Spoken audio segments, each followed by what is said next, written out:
तो होली से पहले केंद्रीय कर्मचारियों की क्या सैलरी बढ़ने वाली है और डीए में कितने हाइक की उम्मीद की जाए। वेतन के साथ साथ पेंशन भी बढ़कर आएगा। केंद्रीय कर्मचारियों के लिए बड़ी खुशखबरी आ गई और होली से पहले खाते में मोटा पैसा आएगा। डीए पर ये एक बड़ा अपडेट आ रहा है, वो आपको बताएं। 20,000 से 1 लाख तक की सैलरी वालों की कितनी इसके बाद सैलरी बढ़ जाएगी, उदाहरण के जरिए मोटा मोटी एक पूरा कैलकुलेशन समझाने की कोशिश करेंगे। इसका फॉर्मूला क्या होता है, बहुत अंदर नहीं जाएंगे फॉर्मूले पे, पर इसका फॉर्मूला क्या होता है, कितने बेसिक पे वाले कर्मचारियों की सैलरी कितनी बढ़ेगी, ये सारे कैलकुलेशन फौरी तौर पर मोटा मोटी समझेंगे। नमस्कार, आपके साथ में ललित प्रजापति। केंद्रीय कर्मचारियों और पेंशनर्स को जल्द बड़ी खुशखबरी मिल सकती है। लेबर ब्यूरो की तरफ से दिसंबर 2025 का AICPI IW, ध्यान से सुनिए, AICPI IW क्या होता है? ये होता है सर्व वस्तु उपभोक्ता मूल्य सूचकांक। इसी के जरिए सारे हाइक और इसी के इर्द गिर्द सारे हाइक होते हैं। तो इसका डेटा जारी होने के बाद अनुमान लगाया जा रहा है कि महंगाई भत्ता और महंगाई भत्ता राहत, एक होता है DA जो कर्मचारियों को मिलता है, एक होता है DR डियरनेस रिलीफ, ये मिलता है पेंशनर्स को। तो DA और DR माना यह जा रहा है कि 2-2% ये बढ़ाया जा सकता है। अब वास्तव में कितना बढ़ेगा ये तो सरकार की घोषणा के बाद ही साफ होगा। कहा यह जा रहा है कि सरकार अगले महीने यानी मार्च 2026 में ये ऐलान कर सकती है। अब यहां ये जान लीजिए कि 7वें वेतन आयोग 7th पे कमीशन का समय 31 दिसंबर 2025 को खत्म हो गया, पर 8वें वेतन आयोग की सिफारिश होने, उसके लागू होने तब तक बहुत टाइम लग जाएगा। तब तक महंगाई से राहत कैसे मिलेगी? तब तक जो राहत मिलेगी वो 7th पे कमीशन के हिसाब से मिलेगी। इसी के हिसाब से डीए का कैलकुलेशन होता रहेगा। आपको बता दें कि सरकारी कर्मचारियों के बजट पर महंगाई का असर ना हो, इसे एडजस्ट करने के लिए महंगाई भत्ता टाइम टू टाइम सरकार बढ़ाती है। केंद्र सरकार साल में 2 बार जनवरी और जुलाई में डीए बढ़ाती है। इसका कैलकुलेशन बेसिक पे के हिसाब से किया जाता है। ऐसे में डीए बढ़ने पर कर्मचारियों की सैलरी बढ़ जाती है और डीआर बढ़ने पर पेंशनर्स की कुल पेंशन बढ़ जाती है। DA/DR का जो कैलकुलेशन है वो AICPI IW के 12 महीने के औसत के आधार पर किया जाता है। 12 महीने का औसत अभी क्या आया है? अभी दिसंबर का आया है, तो पूरे 12 महीने का एक एवरेज निकाला जाएगा। ये होता क्या है? AICPI IW यानी all India consumer price index. Industrial workers एक मासिक इंडेक्स होता है जो इंडस्ट्रियल लेबर द्वारा एक तय बास्केट में शामिल वस्तुओं और सेवाओं के खुदरा दाम में समय के साथ होने वाले बदलाव को मापता है। लेबर ब्यूरो हर महीने AICPI IW का आंकड़ा जारी करता रहता है। यही जो डेटा है लाखों मजदूरों, अच्छा जब मैं मजदूरों बोल रहा हूं तो इसको कर्मचारी समझिए, लाखों मजदूरों और कर्मचारियों के वेतन और डीए को तय करने के लिए इस्तेमाल किया जाता है। अब 2% महंगाई भत्ते की चर्चा हो क्यों रही है? क्योंकि दिसंबर 2025 के लिए ये जो आंकड़ा आया AICPI IW, इसका आंकड़ा है 148.2। इससे 12 महीने का एवरेज जो निकाला जाएगा, अगर इसी आंकड़े का जो 12 महीने सूचकांक का जो 12 महीने का एवरेज निकलेगा वो होता है 145.54। अब कैलकुलेशन के मुताबिक डीए बनता है 60.33%। 60.33% बनता है, इसे राउंड फिगर में 60% माना जाए। अब मौजूदा डीए चूंकि 58% है, ऐसे में 60 - 58 यानी 2% आता है। यही बढ़ोतरी हो सकती है, ये बताया जा रहा है। कहा जा रहा है कि सरकार मार्च में इस बात का ऐलान कर सकती है। कहा यह भी जा रहा है कि होली से पहले ही डीए बढ़ाने का ऐलान हो सकता है। आपको बता दें कि केंद्र सरकार ने जून 2025 के AICPI IW आंकड़े के आधार पर डीए में 3% की बढ़ोतरी की थी। तब वो बढ़कर डीए जो था वो 55 से बढ़कर 58 हो गया था। सरकार ने ये बढ़ोतरी अक्टूबर 2025 में नोटिफाई की थी। जनवरी 2026 के लिए कैसे निकाला जाएगा भाई डीए, बढ़ा हुआ डीए?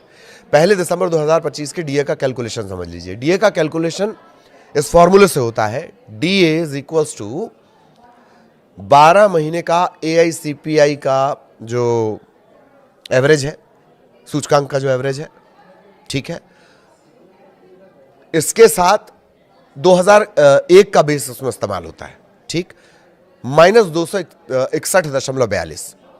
इसको बटा करेंगे, गुणा करेंगे 261.42 गुणित 100, ठीक। ये बेस ईयर का फंडा है। पहले 2016 बेस ईयर के इंडेक्स को 2001 बेस ईयर में बदलना होगा। इसके लिए फैक्टर 2.88 का लगाया जाता है। 2.88 का ये फैक्टर 2016 वाले नए बेस को 2001 वाले पुराने बेस के बराबर करने के लिए निकाला गया है। ये थोड़ी जटिल चीज है, बहुत ज्यादा समझने की जरूरत नहीं, लेकिन जानकारी होनी चाहिए।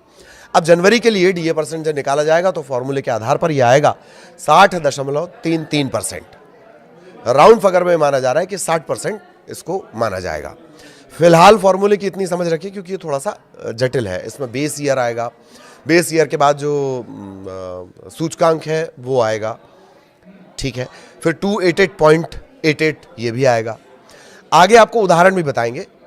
लेकिन क्या मार्च में डबल तोहफा मिल सकता है?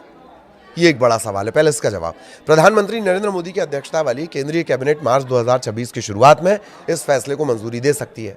चूंकि ये बढ़ोतरी 1 जनवरी 2026 से लागू मानी जाएगी, इसलिए कर्मचारियों को सिर्फ बढ़ी हुई सैलरी नहीं मिलेगी बल्कि पिछले महीनों का पूरा एरियर मिलेगा। तो इसका मतलब ये है कि अगर मार्च में घोषणा होती है तो होली के आसपास आने वाली सैलरी में फरवरी महीने का बढ़ा हुआ वेतन और जनवरी का जो बकाया एरियर है वो जुड़कर आ सकता है।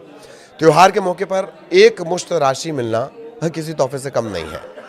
पेंशन भोगियों के लिए भी ये उतनी बड़ी राहत की खबर होगी क्योंकि उनकी महंगाई भत्ता कर्मचारियों का होगा, महंगाई राहत किसकी होगी? पेंशनर्स की होगी। उनमें भी इसी अनुपात में बढ़ोतरी होगी।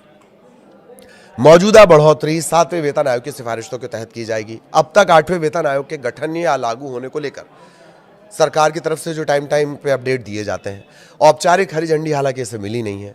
तो ये डीए बढ़ोतरी 31 दिसंबर 2025 को 7वें वेतन आयोग के औपचारिक समापन के बाद पहली समीक्षा होगी। अब एक मोटा मोटी आपको उदाहरण बता देते हैं। सैलरी स्लैब से आप समझ सकते हैं 20,000 से 1 लाख तक की सैलरी वालों की कितनी सैलरी बढ़ेगी। मौजूदा समय में 58%, 2% का इजाफा तो बढ़कर कितना हो जाएगा? 60%। इसमें केंद्रीय कर्मचारियों की सैलरी भी बढ़ जाएगी। मौजूदा डीए 58 और अब 60%। डीए पर अलग अलग बेसिक सैलरी के हिसाब से एक मोटा मोटी बढ़ोतरी कैसी होगी इसे कैलकुलेशन से समझा जा सकता है।